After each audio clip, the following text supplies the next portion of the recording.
Hiya crafters, Amy here with Amy's Wares, and today I'm going to do some simple masking and double up a couple of new stencils from the August release.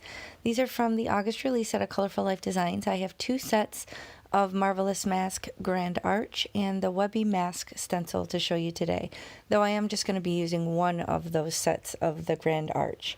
Here's a photo of the finished card to show you the direction that we're headed, but really it's simple in design. So to start, I'm going to use one of these Marvelous Mask stencils. This is the smaller of the two sets, and I am going to use one of them with the cutout opening to start to create the inner portion of this arch-shaped window on my design.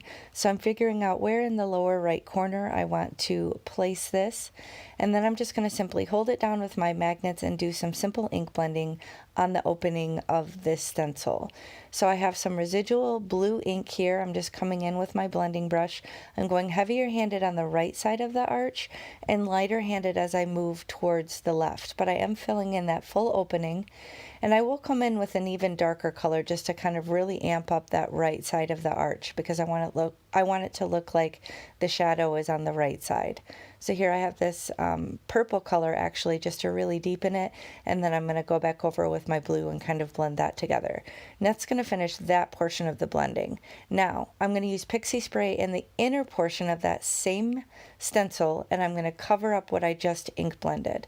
So this is a way to kind of mask off the area that you just colored in and then be able to work in the white space around it. So I'm just lining this up as perfect as I can, and I will press that down right over my existing ink blending to protect that space. Now I'm coming in with the Webby Mask. I do also have Pixie Spray on this, and I'll use my brayer to really press this down into the cardstock. And I am working directly on a card base. So this is a 120-pound accent opaque, and it's in US A2 size, 4¼ inches by 5½. Now here I have my black blending brush and my brown blending brush, and I'm just using some residual ink just to cover this whole white space on the front of the card. I felt like this Webby Mask kind of reminded me of like cobblestone or like stone or something like that, so I wanted to use that to kind of create the faux look of a wall around the opening of this kind of cathedral looking window.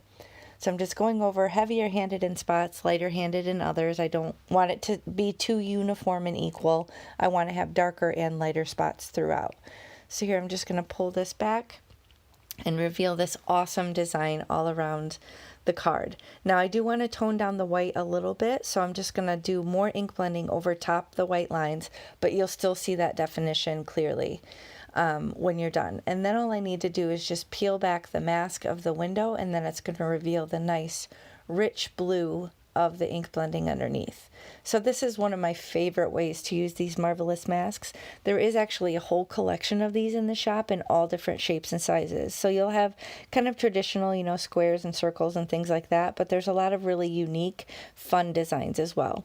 Now, if you ever get some residual Pixie Spray left over on your cardstock, make sure that the ink is dry, but then you can come over it with your adhesive eraser and kind of get rid of any little excess adhesive that gets left behind.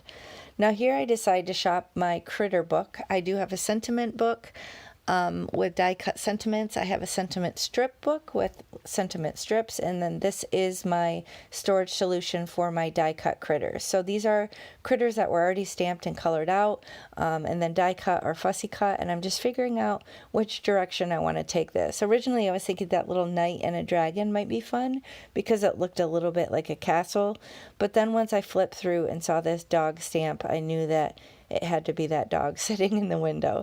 So sadly, this stamp is discontinued. It was a previous really cool dog stamp set from the Rabbit Hole Designs, which is another small woman-owned business. They have loads of other fun stamps in their shop, so be sure to check them out. But like I said, sadly, this one is discontinued. And then I have this high die cut. This is from Concord and Ninth. It's so fun. I love their chunky word dies. So I'm just going to actually ink blend the shadow layer just because it's more stable. You can ink blend on the word layer itself, but I feel like I'd probably mar it trying to, ink blend over it because I'm a little bit rough. But I like doing the shadow layer because it tends to be more stable and solid.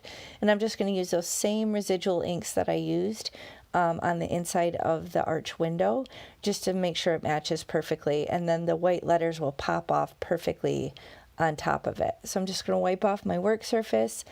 I have my tweezers here and some liquid glue. I know you're shocked. You probably can't believe I'm using liquid glue, but these are nice fat letters, so I decided to take the risk. And I'm just going to gently place that down on top of the shadow layer, and I'll do the same thing with the tittle, and then that will finish the sentiment. So I'm going to put that right down on there. Try and avoid the liquid glue oozage. I think I did okay in this case.